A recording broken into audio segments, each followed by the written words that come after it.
सर्वेभ्यः नमस्काराः। प्रौढशाला संस्कृत व्याकरण कक्षायां सर्वेषां स्वागतम्. A warm welcome to all the learners of the High School Sanskrit Grammar Made Easy course. In today's class, we will be studying the topic Varna Vichara. This topic will run for about 2 to 3 days. And today's lesson will be Matrika Patha. The first lesson that we will be studying will be Matrika Patha. What are the learning outcomes at the end of this chapter or this lesson? At the end of this lesson, we will be able to understand what is Shabda Brahma, what is Bhasha and its purpose, what is the fundamental unit of communication in a language, what is the meaning of Matrika Patha. All of us know that it is the sound which is present in this universal cosmos. This entire universe is made up of sound. The Supreme Brahman or the Supreme Paramatma has manifested in the form of sound. We call him Shabda Brahma. Shabda Brahma has manifested further in the form of Vedas. So the sages, when they were doing tapas, penance, they could hear to these Apaurusheya Vak called Vedas. These are divine sounds with lot of energy which help mankind. So from the Vedas, the Bhasha has come. What is Bhasha? Bhashate iti Bhasha. That which is spoken and that which is used for communication, for exchanging our thoughts is Bhasha. Samskrita Bhasha is the Bhasha which has come from these Vedic sounds. Now, as we know, man is a social living being. Manushyaha samaja prani vartate. Saha vyavahara. He is transactional in nature. He has to transact with the nature, with the living beings, with his friends, families, communities, etc. For transaction and for expressing his bhavana, his thoughts, the vichara that he has in his mind,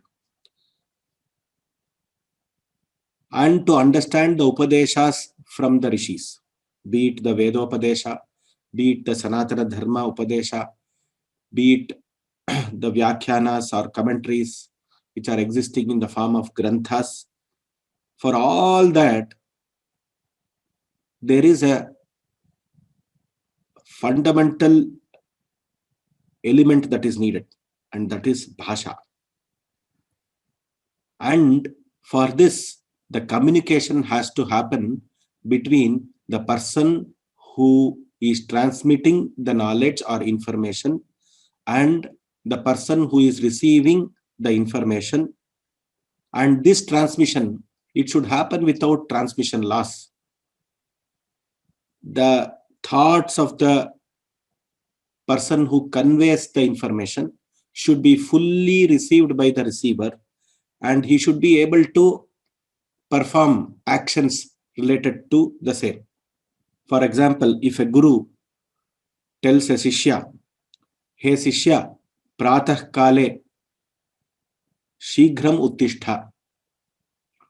This is the communication of the guru to the Sishya, which means, "Oh Sishya, please get up early in the morning."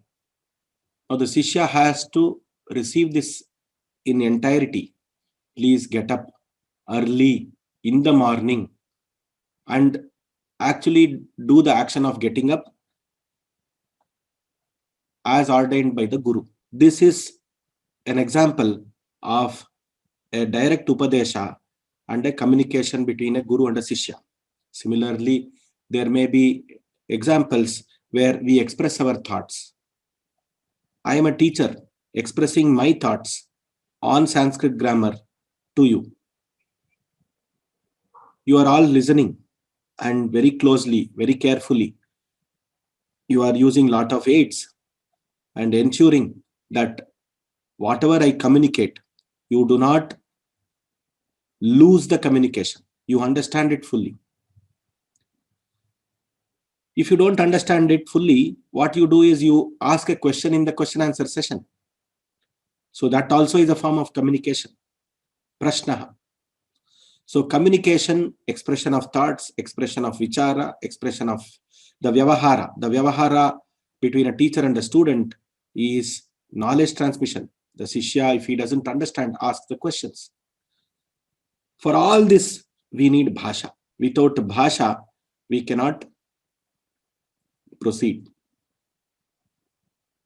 Samskrita bhasha is the bhasha that we are using. Let us come back to the skills of bhasha in a minute. Before that, how do we communicate to each other? Katham asmakam samprashnaha bhavati. How do we communicate? We communicate through a fundamental unit called vakyam. Vakyam or the sentence. We use a sentence to communicate. Vakyena bhavanayaha vicharasya abhivyaktihi bhavati. Upadeshasya avagamanam bhavati. Sanatana dharma sthita sukshma amshana madhyenamapi bhavati. Reading and understanding is very important of the concepts in Sanatana Dharma. For this also, the Veda Vakyas, the Bhashya Vakyas, the Guru Vakya has to be understood. So it is ultimately the fundamental unit of expression in a language is Vakyam. Even for day-to-day transactions, we use the Vakyam only. In language, there are 4 predominant skills that are being spoken about in every language. First is the listening skill. Once you listen, you will be confident of picking up the words. The child listens to the mother and picks up the words, sentences, and starts speaking. So the next thing is the speaking skills. The next is the reading skills. And next is the writing skills. We call this LSRW in English, LSRW skills. Shravanam, Sambhashanam, Pathanam, Lekhanam. These are the Kaushala skills that we require for any language. Now, the special skills that we focus in this course would be the reading and writing skills. We assume that some amount of basic comprehension or some amount of basic Sanskritam. Some of the students who have studied Sanskrit, they know, and that is why we focus on this in this course, especially the Vyakarana basic grammar course. We are focusing only on the reading and writing skills. Here, especially the comprehension skills. When we read a passage in Sanskrit, can we understand it clearly? Is the bhava of the person, the communicator, the transmitter, the giver of knowledge, is fully understood? Is it fully understood? Now, if we want to write the same thing, can we do error? Can we construct a sentence without errors? That is the objective of focus in this course. For constructing error-free sentences, we require a very good knowledge of Sanskrit, basic Sanskrit grammar. The linguistic structure understanding is required. So the components of a sentence, a vakya, is to be fully understood. It can be a small vakya like Ramaha Patham Patati, or it can be a Pitambaraha Vasudevaha Krishnaha Sundaraha Krishnaha Gopikayaha Griham Gatva Mitrei Saha Navanitam Khadati. This is a long sentence. There are different aspects to this sentence.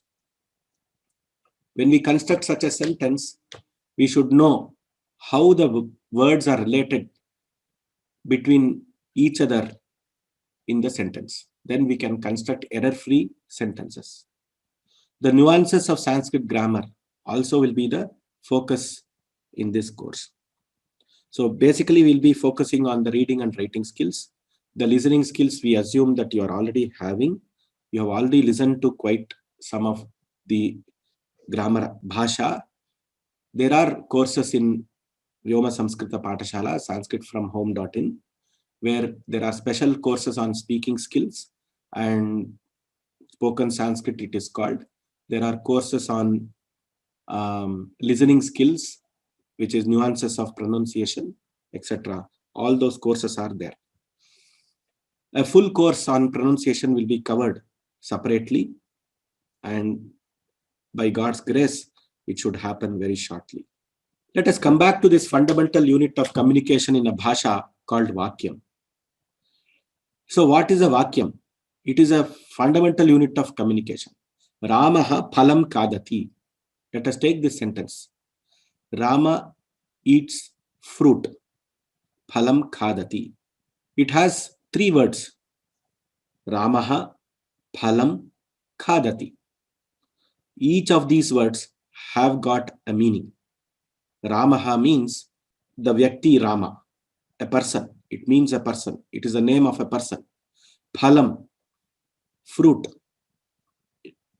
Khadati. Khadati is the action that Rama is doing, the action of eating. So khadati, the meaning of khadati is eats. Phalam is a fruit and it's an object. Ramaha is the karta or the agent who is doing the action. And it means Rama, the person. So what is a Vakyam?